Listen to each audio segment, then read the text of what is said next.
Hello, good afternoon. You're watching Qnews, and here are the top stories for this hour. Lebanon's Army Chief, General Joseph Aoun, has been elected president after a more than 2-year vacuum in the top position in the country. Aoun, who has been made commander of the Lebanese armed forces since 2017, secured 99 votes out of 128 during the second round of a parliament session called by the Speaker, Nabi Berri.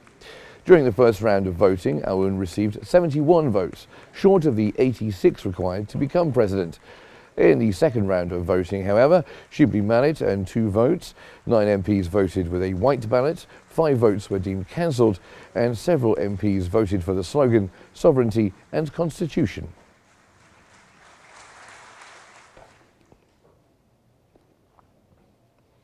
In his first remarks after being elected, Lebanon's new president, Joseph Aoun, emphasized his resilience of his nation. President-elect Aoun also outlined his vision for restoring order and stability, calling on all citizens to uphold the rule of law.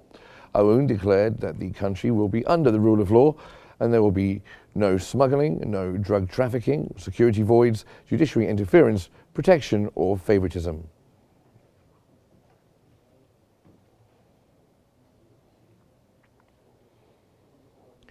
Gaza Now and Gaza-based health authorities have confirmed that the Palestinian death toll from the ongoing Israeli aggression on the Gaza Strip has surpassed 46,000, with more than 109,300 others wounded.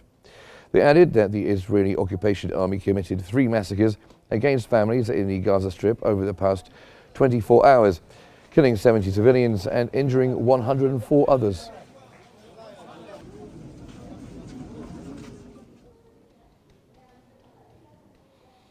The Israeli occupation forces have detained at least 15 people, including former detainees and siblings in the occupied West Bank during the last 24 hours. The Detainees and Ex-Detainees Commission and the Palestinian Prisoners Society added that the occupation carried out field investigations of around 50 citizens in the towns of the Hebron Governorate, who were later released.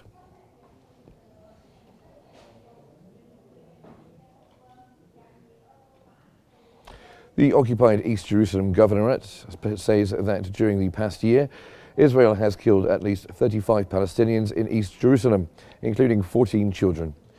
The governor added that at least 168 people were also injured in the governorate by live and rubber-coated metal bullets, severe beatings and tear gas attacks. Also, the report stated that Israeli settlers carried out around 159 attacks in the governorate in 2024, including 19 attacks involving physical harm.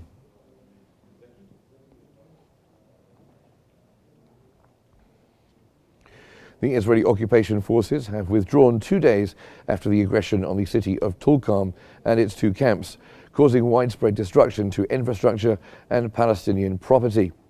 Palestine's news agency reported that occupation bulldozers continue destroying infrastructure in the camp, including water, electricity, and internet networks, particularly in the center and northern areas. Also, occupation soldiers raided numerous homes in these neighborhoods, conducting violent searches, detaining residents, and turning some homes into military barracks and sniper positions. Other residents were expelled from their homes.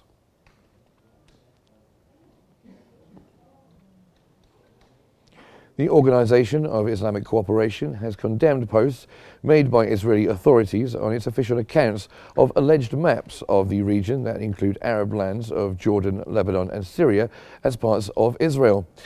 The organization affirmed in a press statement its rejection of these provocative Israeli practices that coincide with the escalation of crimes and organized terrorism practiced by extremist settlers and the Israeli occupation forces throughout the occupied Palestinian territories.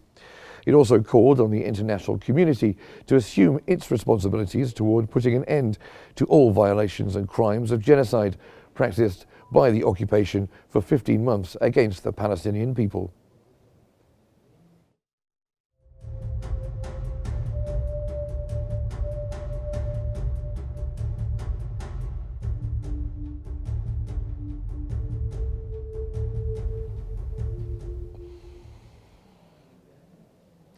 UN humanitarians have warned that more than 125,000 refugees have returned to Syria in the past month, full of hope after years of exile, only to find themselves confronted by the desperate conditions.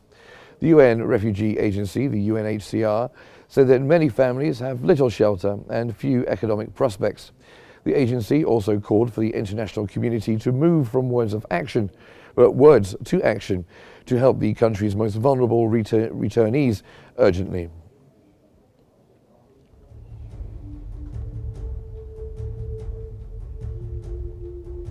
And that's all our top stories for this hour. Thanks for watching and stay tuned for more updates on Q News.